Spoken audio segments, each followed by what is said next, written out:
Hey, what up y'all? Mr. Cruz here, your friendly neighborhood producer, back with another video, and in today's video we are taking a look at Audiomodern's latest plugin, Loopmix. Let's go.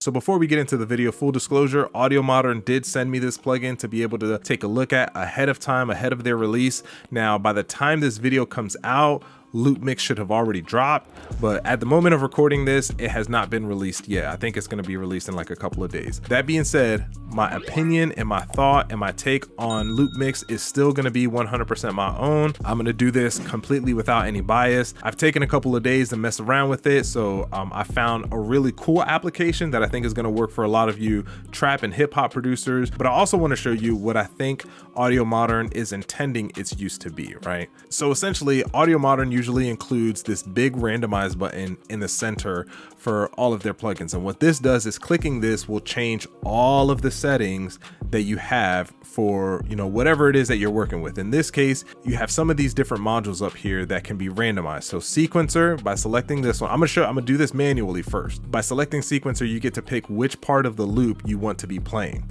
So right now my grid is set to 1/16, so I have 16 different slices, and I have 4 different loops here, right? I can load all the way up to 6. So I'm gonna change this to monophonic. All right, making sure that that's there. And actually let's completely randomize all of this here. So let's unlock that.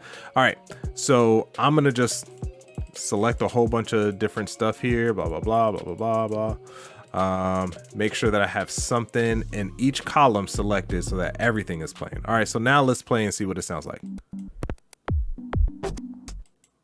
Wow, that was kind of cheeks. Yeah, I definitely got to pick something else. All right, this one sounds infinitely better. So having the sequencer allows you to select different parts of each loop. Rearrange allows you to rearrange the order of the loop. So let's say if I wanted this part over here to maybe play right here, I can do that, or I can take this part and then move it back or whatever. You know, I can do a whole bunch of different things. And even if you do something and you don't realize that, like, you know what, I don't like that, you can always select the undo button up here and that'll kind of change everything back to normal. Reverse, self-explanatory. Each one of these individual 16 slices, you can reverse any single one of them. Let's reverse this one right here because it seems to have, actually, you know what, let's do this. Let's reverse this one right here because this one seems to have a long tail. So now let's see what that sounds like.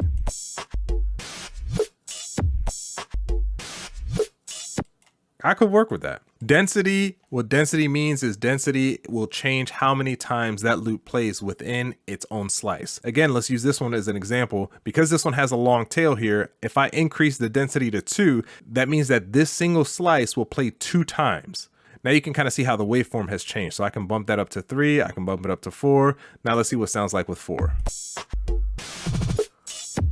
Ooh. Let's see what 3 sounds like. Yo, 3 sounds good. 2? Nah, let's keep it at 3. Volume and pitch are kind of self-explanatory, so kind of you don't really need to get too deep into that. So that's kind of like the gist of what Audiomodern probably expects or wants you to use Loopmix for. Now that's great, but usually a producer like me, I'm making my drums myself. I like to program and create my drum patterns all on my own because each time I create a drum pattern, it's gonna be different than like the last beat that I made and the beat before that and the beat before that. This is probably good enough to be able to like kind of add like a break in there or some sort of transition. I think this would be, you know, useful, pretty beneficial, like literally just kind of going through anything that you find here, slowing it down or whatever and doing that stuff. But now I'm going to show you guys the way that you can use Loopmix as kind of like a substitute for something like gross beat. I don't know about you, but like when I bust open gross beat, it's kind of confusing. I'm gonna show you how this can be much easier and probably help you get a better result a lot quicker. So we're gonna erase this, right? So we're gonna end up at default and I'm gonna drop in a loop that a friend of mine sent me. All right, so one thing that you'll notice here is that Loopmix is technically a 4-bar sequencer. But you did see how like it started playing the end of the loop. So what you can kind of do is you select this trim off button. So anything past the 4th bar is not going to be played, only what you see on here. And this is kind of what I want. I only want this clean guitar sound right now to be playing.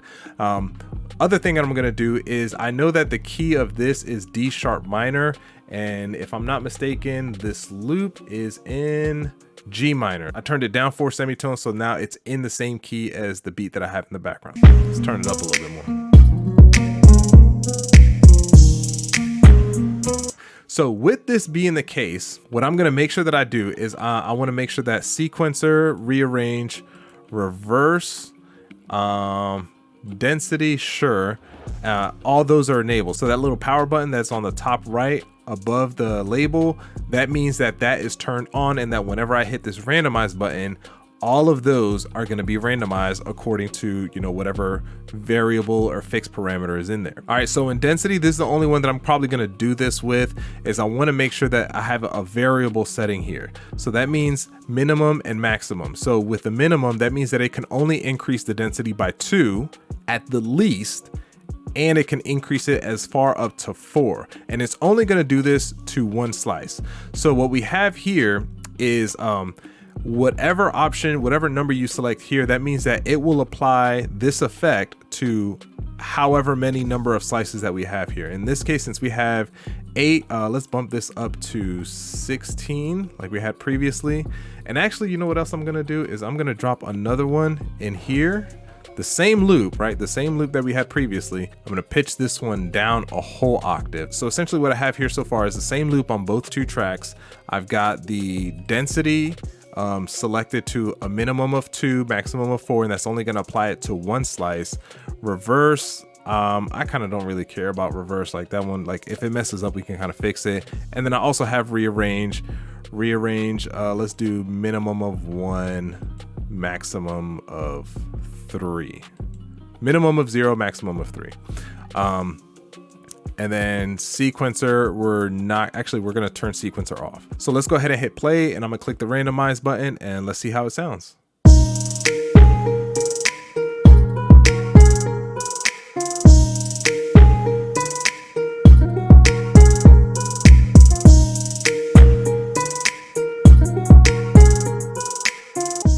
Okay, I like that, so I'm gonna keep this one. I'm gonna lock it. So locking it means that no other parameter is going to be fixed or changed. So no matter how many times I click this randomize button, this down here is going to stay the same. So let's mute this one.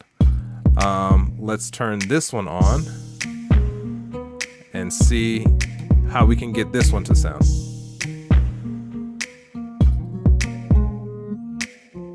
Ooh, I like that ending.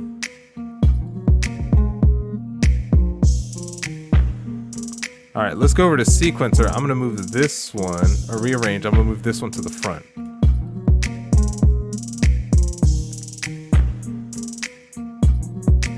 I'm gonna stop it right there. So all I've really done is I've created the same loop, dropped it in there, clicked a button a couple times, and literally it sounds better, and it's gonna be different. So if he sent this same loop to somebody else, they're gonna be able to come up with something different than I just did, because everything that I just did here was completely by random. So now what I want to do is I want to get this into my DAW so I can kind of start working with it. I'm going to hit this export button over here, and then here it has the 2 loops that I have just created. So I'm going to drop one of them here. That's track 1, and then this is track 2. And let's move this out the way. As far as I can tell, let's route this out to the same channels. Let's see how this sounds.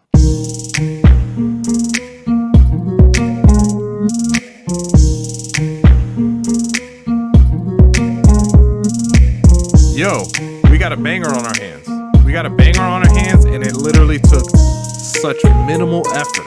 All right, so there you guys go. My take on Audiomodern's Loopmix. Again, it's probably more geared towards or intended to be used for more of like the drum loops. So probably someone from like the drum and bass producers, house, techno, those kind of producers. If that's the kind of music that you make, this is probably gonna find more use for you. But for me as a trap producer who works often with samples and loops, dropping something in here, clicking this big red button a couple of times, and then kind of like working with what it gave me, I definitely think this is much better than what we get with gross beat. Whereas with gross beat, you kind of don't get the opportunity to randomize, and you don't really get the opportunity to like drop it into your session, you know. Overall, this is going to replace what I use gross beat for.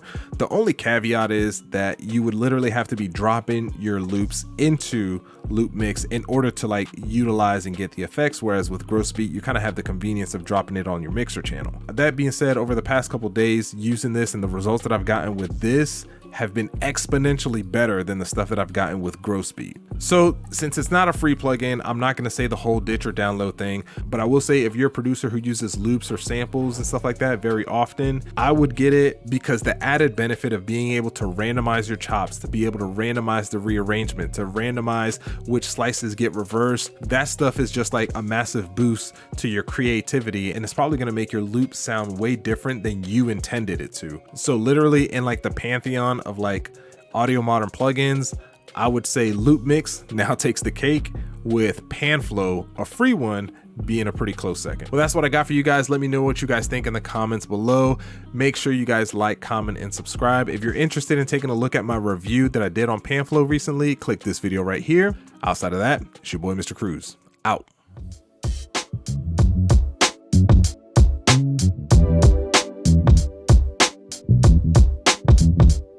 Thank you.